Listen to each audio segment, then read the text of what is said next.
Hello, everybody. This is Kristan Weisdack. I am the CEO and founder of BehaviorWorx of Southwestern PA. I have with me Mandy Keckler, who handles PR and all kind of amazing other things. We have an amazing guest with us today, Dr. Michelle Thompson. Dr. Thompson, I will let you introduce yourself for folks that don't know you. There is so much that you do. So tell us a little bit about what that is. Well, I am a family medicine physician, and I was born and raised in the Shenango Valley. Sharon, Pennsylvania is where I was born. I went away to Lake Erie College of Osteopathic Medicine to go to medical school, and then I trained at University of Pittsburgh Medical Center at Mercy Hospital in family medicine. And then I came back 16 years ago, and I've been working at UPMC.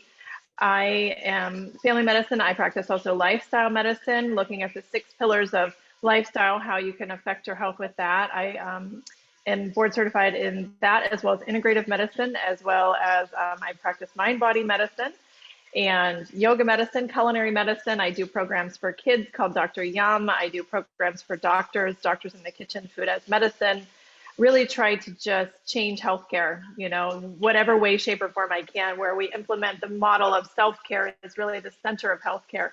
And it starts with the physician who's delivering the care.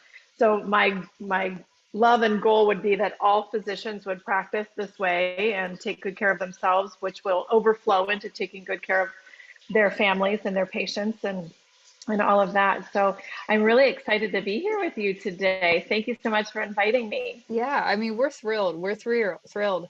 I know what I do. I'm very passionate about. Can you tell us what was that pivotal moment in your life, or what was the thing that changed for you that led you down this path to begin with? Yeah, a couple of things. I come from a family where my grandfather died when he was 36 years old of diabetes, and he didn't take very good care of himself. He essentially ate himself to death, and he just put in foods that made him feel good, but really those foods killed him. And so I changed my own diet in 1992 when I had my son. I was a mom, and I thought, well, I better take good care of myself and take good care of my child. And, it's up to me to do that and make that choice. And then also, I was a young mom. So I had my son when I was 17 years old. And I was not treated very well by the healthcare system because I was a young mom. They pretty much treated me like I didn't know better, and they didn't take me seriously. And so that broke my heart, to be honest with you. And I vowed that I was going to give the best care that I could to any person that came in my path, whether they were a young mom or whether they were on medical assistance or whether they were on, if they were homeless. I actually did a lot of my passion work is the homeless in the city of Pittsburgh with Operation Safety Net, as well as Hearth, which is homelessness ends for women and families. So, and my son helped me with those programs throughout time. So he would go with me, and we would serve the people, and we would teach yoga to the people, and we would administer, medical care under the bridges in the city of Pittsburgh, as well as take them socks and sandwiches and things like that. So I have a huge passion in community and giving back, and really just getting this mission of wellness, because I grew up very poor, lucky to have food. And, I think that it's important that we teach all levels of people, not just people that, in this whole world of diversity and inclusion and, all of that right now, we should be making sure that we provide this to everybody, that they have resources to be able to eat healthy and take good care of themselves, not just the affluent. It really should be the people that, which is why I did my Shop with a Doc program at Aldi, because Aldi is inexpensive. And truth be told, I don't think I've ever said this on a podcast that was recorded and is out there, but I got anxiety going into Aldi. I used to, because I didn't have enough money. Back when, do you remember Aldi, you had to have cash? They didn't take a card. So I would put my food up on the belt, and then I would run out of money. And then I would have to put things back in there. So it rushed and all this stuff. So every time I would go to Aldi, I would kind of get It was, so when I made the decision to go to Aldi to teach my patients in the community how to go shopping and eat healthy and make good choices, I was like, listen, guys, I have to tell you, this is hard for me, like coming back into this store, because I would avoid that store because I would always just think everything was so rushed. And so, but yeah, so I do shop at Aldi now. I think Aldi is a great place to shop, and they have wonderful choices, and it's great for our community. So yeah. Yeah, I love that, because the one thing that I've noticed about Aldi, because I use the Instacart app, and they started accepting EBT now. So you're talking about reaching more diverse communities. I think that's amazing, because Yeah. now being so progressive with Instacart, you don't have to worry about families having transportation issues and going to the store. And they don't have to be there with their kid that might have some behavioral issues, looking for gluten-free and dairy-free foods, because so many of my kids in early intervention eventually need to be gluten-free, dairy-free. I can almost tell by the symptoms. When you ask the right questions, you get to the bottom of it very quickly. Like, you ask about sleep and inconstant motion, and you can kind of start to weed out those kids that are definitely in need of some further screening, to folks like yourself and other healthcare practitioners that are in the area, to find all that out. But that's the thing that I love about Aldi, because they're so progressive and all that. And it's like a smaller store, but it's sometimes anxiety producing, but I love that. So, And the video is on my YouTube channel. So it's oh, great. BeWellTherapies.org. Mhm. Yeah, BeWellTherapies.org. And you click on YouTube channel, and it's just, or you click on, just Google shop with the Dr. Michelle Thompson, Mhm. and it pops right up. And so as my dietitian and I went to Aldi, and we were shopping, and we were just reading labels, teaching you how to read labels and giving you ideas and tips. And it's wonderful. So you watch that and then go on your Instacart. And the good thing with EBT too is nobody even knows you're using it, right? I mean, that's the other thing, because there's that whole component that I know that it feels bad, for people to stand in line and they have that card. And so there's no problem with any of that. So you're able to get healthy foods, you're able to, feed your families, teach your families. And so with the Dr. Young project, I love that so much, because we're teaching the kids starting at Head Start. And so that brings the food into the Head Start program, as well as into the families. And, the teachers are helping to do that, and then the families can reinforce it at home if they want to. So, and that's great. And what you're saying about what is the root cause, right? That's what we're really talking about, is what is the root cause of all the things that we come across, whether it's behavioral issues or medical problems, or insomnia, or anything that we have, the stress response. And so that's what we really start to dig with the lifestyle medicine piece. Is it sleep? Is it connection? Do they not have the sense of love or belonging in their family? Or is there too much stress going on around them? Is there alcohol and drug use around them? Is there a lack of exercise, too much screen time? Listen, I have, so much screen time these days. I just left. I went and took a little walk to get outside in nature, because I can literally be on the screen from 7 in the morning until 8 at night, which is way too much screen time. So it affects me, right? That affects our circadian rhythms, which affects sleep. And so we have to start to think about those things. So, and then food first always, right? So food is so important. So I always say that food can be the safest, most powerful form of medicine, or the slowest form of poison. And no disease that can be treated with diet, exercise, and lifestyle should get a pill. So we really need to think about what is on the end of our fork, really, like what food matters. And we want to learn to love the food that loves us back. And we want to teach the kids that food is fun. Food shouldn't be stressful. So I think that those things are all really important. And that's why my passion with the Dr. Young project, like I really just love seeing the kids, that's great. So that's where we're working through that. What you're doing, I want to be able to bring into the behavior world, because fundamentally, at our core of practice, in our ethics and the fourth edition task list that guides behavior analysts, it says we should consider biological and medical variables. But something that I'm trying to affect change in is the education system, that we learn more about those things at our core, no matter what field you're going into, whether it be in human services or education. I think that should be fundamentally at the core of everything. Like we can ask questions very easily, I think. And you probably come across this every day. You can look at a kid and see if they have allergy shiners or a Denning Morgan fold. Or you ask questions like, are they pooping every day? Are they pooping on a regular basis?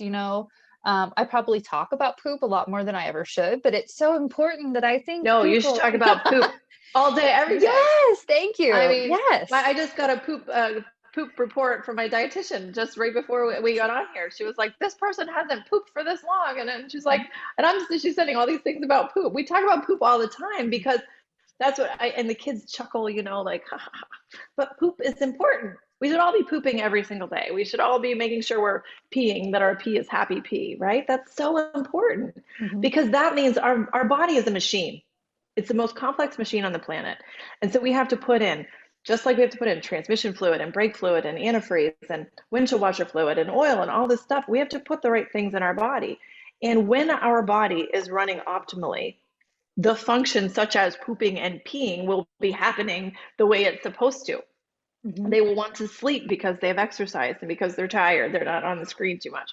They will want to have love and connection with others because they're used to love and connection at home, or that, they want that piece of it, and they'll know how to manage their stress instead of acting out and different things like that. So, I think what you're talking about is so powerful because it starts really with the children and the families having some sort of sense of understanding. My family didn't teach me this. Listen, they didn't. So, my mom would give me McDonald's, would like ice cream sundaes and bring that home, and that was dinner.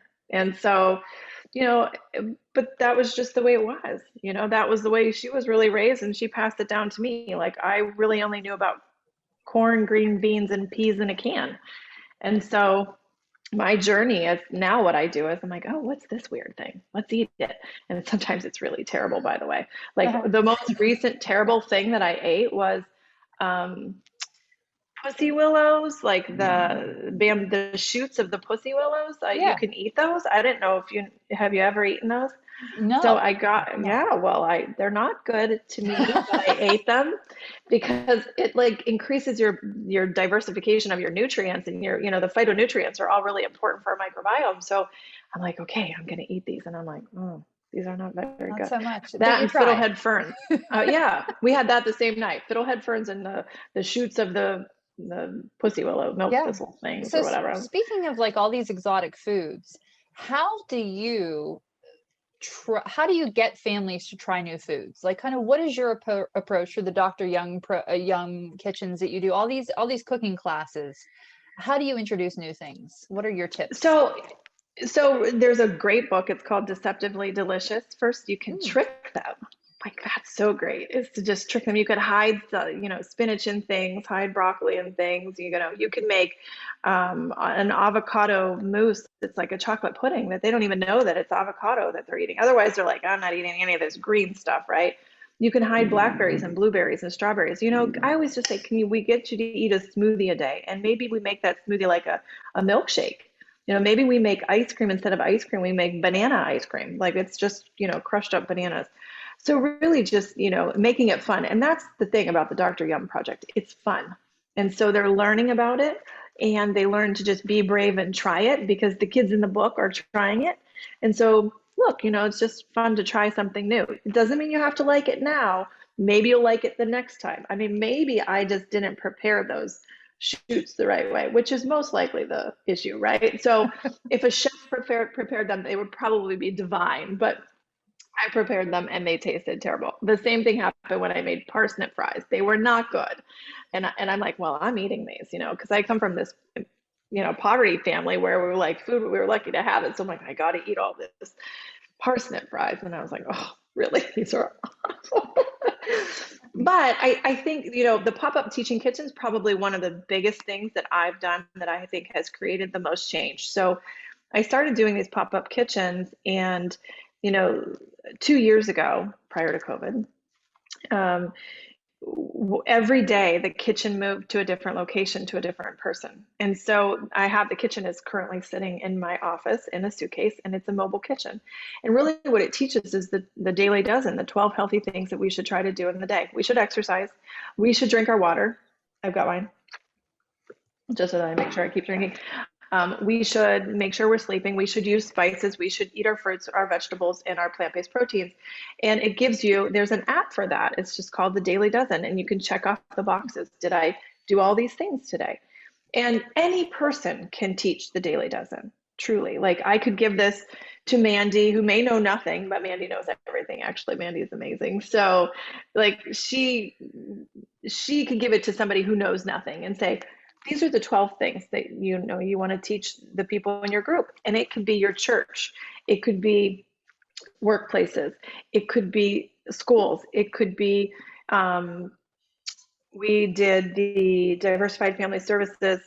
They have like a behavioral health for intellectually disabled families. So they taught the participant as well as the families that care for the intellectually disabled, which was amazing, right? So, and this was all a grant that I got. So this kitchen moved every day and would affect, instead of me just doing my one kitchen, which I had 50 people a week in person, I only could get to 200 people that month. When I moved the kitchen and taught the lay people how to do this, thousands of people had change in that month, thousands of people. And I mean, I just got goosebumps telling it to you, because I'm like, well, that was powerful, because my circle is different than your circle, is different than your circle, right? And so, and then I had friends who said, oh, I want to do it virtually. Like I have a girlfriend in Alaska, a girlfriend in North Carolina, a girlfriend in Virginia, and they're all hopping on and doing these virtual ones.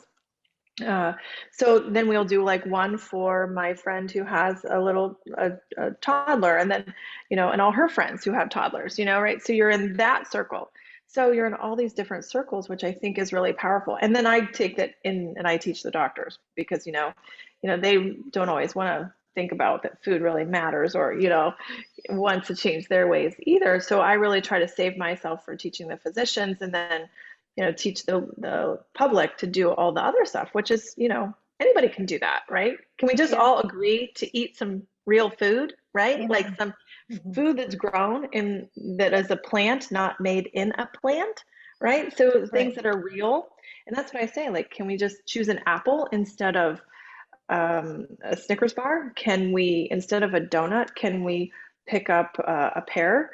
Can we, instead of chips and dip, can we grab broccoli and hummus, right? So can we just start to make these little subtle changes and move the needle just a little bit in the direction of real food?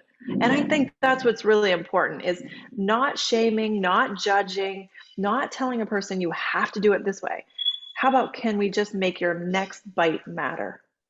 Yeah, I love that. I love that. So that's our message, my message that I try to portray, I try to put out there in not only early intervention, but with the training and consultations that I do, because it's behavioral technique called shaping.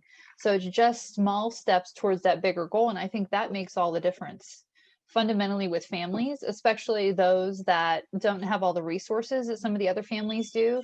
Small steps to achieve our big goal. The one thing that I love that you said is you're also working with not just the families, but the physicians. So how do you find that you're getting buy-in from the physicians? How are you making that relationship work? Are you approaching them? How is that? What's going on there? I'm interested. Well, I'm usually invited to speak places. So I've done grand rounds for UPMC and talked to 300 physicians in an afternoon. Locally, I've spoken to Steward Health Group. I just did grand rounds at Mount Sinai Hospital in New York City. Just this past year, I got a grant during COVID to take my doctors in the kitchen and physician wellness virtually. So in the whole last winter, I was once a week, I was popping on in conjunction with Phipps Conservatory Botany Hall, which is in Pittsburgh. And I was in a local kitchen here in Youngstown. I'm not sure where you're physically sitting, because who knows anymore where we're all sitting. But I was either in the kitchen in Youngstown or I was in my own kitchen, and we would collaborate, and I would teach cooking for health as well as physician wellness in lifestyle medicine and mind-body medicine, because really you do have to have physician buy-in. And to be very honest with you, the lifestyle medicine community is growing just amazing. I mean, there are thousands that belong to this organization that do believe that food matters.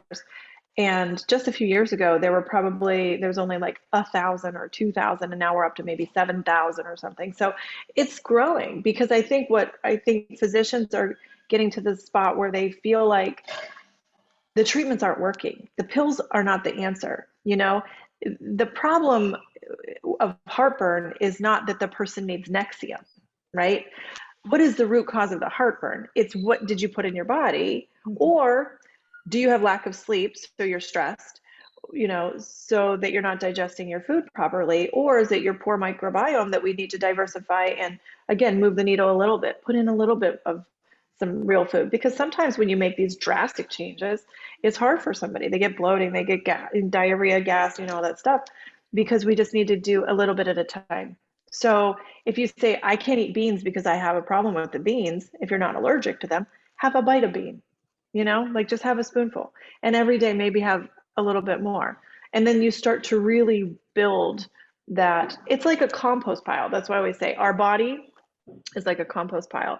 So the more you put on it, the more, think about what you put on your compost pile. The tops of peppers, the bottoms of broccoli, the things that you're not going to use, right? The husks of corn. You're not throwing a McDonald's hamburger on your compost pile. You're not throwing a steak on your compost pile. So you want all these other reds, yellows, greens, blues, oranges, the colors of the rainbow, because that makes the richest soil. And the richest soil in us makes the strongest, fastest running machine, right? Because our body's a machine, most amazing machine on the planet. It needs to have all these fuel that you put in. But if you put in the wrong fuel, think about if you put oil in your windshield washer compartment of your car and you try to make that function, what happens? You cannot see through that windshield, right? So then we wonder why our body doesn't feel good when we put in certain foods. It's because our body doesn't know what to do with it. Our body knows what to do with fruits and vegetables and, plant-based proteins and things like that, but our body doesn't know what to do with pork rinds that come in a bag that have all these chemicals, or soda, diet soda. That's one of the worst, is for people with fibromyalgia and migraine headaches and things like that. Our body does not know what to do with these chemicals. If you grab a label and you pick it up and you look at the back and you say, I don't know how to say this, I don't know what this is, neither does your body know what that is. You shouldn't put it in it. Which was when I decided to give up creamer, coffee creamer. I was like, I was a pretty healthy eater, but I was like, how is this stuff good for like a year? And then I was like, what is in this anyway? And I'm looking and I'm like, oh gosh, what am I putting this into my body for? Right? So black coffee it is, 1 cup a day. I drink my tea. I don't add anything into my tea. But you can, if you want to add something sweet, agave, maple syrup, honey, those are all natural. Those are all grown. Our body can recognize those things. So if you're not having a sugar problem, it's okay to use things like that. And that's a great way to trick kids into getting something sweeter, Yeah, I love first of all, the time that you've given us today, but I think I love all the tips that our viewers can take advantage of. You said bewelltherapies.org, your YouTube channel. You have the Shop with the Doc series, Dr. Yum program that you do with Head Start. The book you mentioned, Deceptively Delicious, is just something I'm going to check out because I have 2 kids. My son is 4. Much of what you and I do is it's because of my family. It's a personal mission. It's a professional mission. We have to be gluten-free, dairy-free. My daughter has vision issues, so we talk about the connections between vision issues and behavior. But trying to find those easy techniques to get buy-in from kids and make it fun. Like, I am such a goofball when I work with kids. You have to make it fun and silly and just be authentic. And it works incredibly. And then you talked about the Daily Dozen app as well. So you've given us some great resources. Now tell people that are watching how they can find more information about you. What's the best way that they can reach out? Yeah, so I am currently employed as a family medicine physician for University of Pittsburgh Medical Center, and my office is in Hermitage, Pennsylvania. I am in the process of launching integrative medicine consults, which are going to be outside of UPMC, and virtual telemedicine. I'm licensed in Ohio, Pennsylvania, as well as Florida. And so if a person wants a specialty consult in any of the things, a dedicated 1 hour of my time to talk about whatever you want to talk about. Do you want to talk about stress management, mind body medicine? Do you want to talk about culinary medicine, yoga medicine? My background is in massage therapy and energy work and, neuromuscular therapy, all those different things as well. An osteopathic physician. So we can talk about whatever you want for 50 minutes on ways that we can improve your health, personalized medicine, really like precision medicine, like thinking about you, because we are all different, right? I cannot take somebody's eyeglasses and see the world through those eyes. Our diets are all going to be different. Our cultural background is going to be different. Our relationship with food is going to be different. And we start to really explore that. We explore all the different things in lifestyle medicine, explore all the different modalities of integrative medicine. Could we implement aromatherapy or sound therapy? I was just in the documentary called Going Om, which is on sound therapy. And that really talks about, how we can implement sound for healing and how sound has been used for many, many years. It's really proven to help. Think about that. And sometimes we want silence, and that's important. How can we implement maybe some soft belly breathing, some shaking and dancing, some stress reduction techniques, which we all need right now, right? Because we're living in a pandemic, which is really very different and weird. And so, and things change from day to day. So I think it's really important to honor our bodies and know that we are our own best healer. And we tap into what modalities do you want to heal yourself? And what can you offer your family? You, Mandy, we are all our families are looking at us, right? We're an example to our families. And so what they see is how they become. And so for parents who smoke, their kids may smoke. If parents are anxious and stressed, their kids are going to become anxious and stressed. What do we want to portray? And how do we want to do it differently? Because, I want to be that ripple that changes the world. And I want my son to look at me and say, okay, I'm going to exercise and take good care of myself. I'm going to try to work on my stress management. I'm going to make sure I sleep good. I'm going to be kind. I just posted a picture yesterday, Mandy. I don't know if you saw my son. I got him a shirt for his birthday. It says, be kind. Yeah, because that's always my thing, like be kind. Everybody be kind. So, I think that those are really the big important things. First of all, talking about it. Awareness is everything. So what you're doing, kudos to you, ladies. What you're doing is big. It's huge. Our school systems need to change. The families need to have tools, awareness of things that they can implement. And for anybody that's listening, you have to know that you're capable. It doesn't matter how much money you have. It doesn't matter if you don't even know what the heck I'm talking about when I'm talking about some of this stuff. You are capable of making change. If you want to live a happy, healthy life, you think about things like longevity and disease prevention and disease reversal, you're capable because every single one of us is. We have the tools. We just need somebody to help educate us. And knowledge is power. And that's what I do best is I educate. Yeah. I love it. Like just bringing attention to these issues. But I think you offer invaluable services because you listen and you give people autonomy. You give people a choice and a chance to be heard. And I think that's all that people want sometimes is just a set of listening ears and somebody to be kind to them. You know what I mean? I think that's fundamentally missing from our healthcare system. It's so true. And because think about what I said. I don't think I've ever said this on air before, but that was what was missing for me is somebody truly listening to me and believing in me as a young mom, 17-year-old, taking care of a baby. I didn't know what the heck I was doing, to be honest with you, but I did it. And when somebody just recently asked me if I would do a talk for an 8th grade class about, what they're going to do when they grow up, I'm like, hell yeah, I'm doing this talk. And the reason is because I'm a prime example of, I had a son at a young age. He was the best decision I ever made in my whole entire life. I was a single mom. I came from poverty. Nobody else in my family was a doctor. Well, had a college, a doctoral degree to do this. I just kept blazing the way to make a trail for everybody else so that they could feel like they have that. And because, my patients, I think, do better because they feel that they are in control. I'm not in control, they are. I'm just their guide. I'm their biggest cheerleader. I put stickers on their papers. I congratulate them.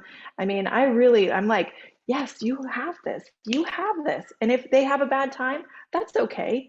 Tomorrow we'll do better. Make the next bite matter, Take a deep breath. We've got this. We'll get through it.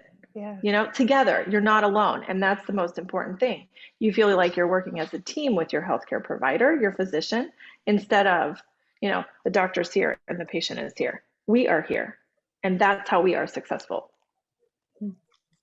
Yeah, well, thank you so much for your time and consideration, Dr. Thompson. Yeah, I think the you're services welcome. that you're offering are amazing. The fact that you are helping grow that osteopathic community, getting more physicians interested in nutrition, interested in holistic approaches to wellness, I think the world needs a lot more of you.